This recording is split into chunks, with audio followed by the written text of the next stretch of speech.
Ces objets de notre quotidien qui, dans le passé, valaient une blinde. Parce que oui, vous êtes peut-être multimillionnaire sans le savoir. Alors on commence avec un classico, évidemment, le livre. Au Moyen-Âge, puisque vous n'êtes pas sans savoir que les livres étaient des objets de luxe, mais vous ne savez peut-être pas à quel point, puisqu'effectivement, je vous rappelle qu'à l'époque médiévale, le papier, ça n'existe pas en Occident. On utilise des peaux de bêtes, et par conséquent, il fallait entre 30 et 100 animaux pour pouvoir faire un seul livre. Plus le temps de la rédaction des moines et les illustrations, certains livres pouvaient valoir de 70 à 100 livres, ce qui équivalait plus ou moins au prix d'une maison dans le centre-ville de Paris.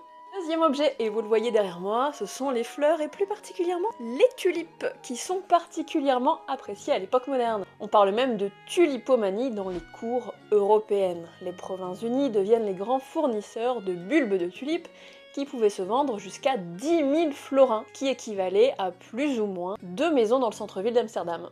Toujours plus.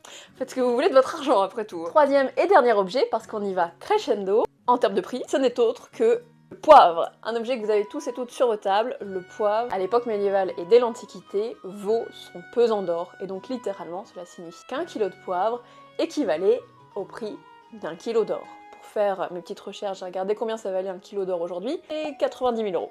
Alors évidemment, ça n'a aucun sens de faire la conversion, puisque durant l'époque antique et médiévale, avec les variations économiques, un kilo d'or valait évidemment bien plus cher qu'un kilo d'or aujourd'hui. Vous êtes millionnaire, voire milliardaire, sans le savoir.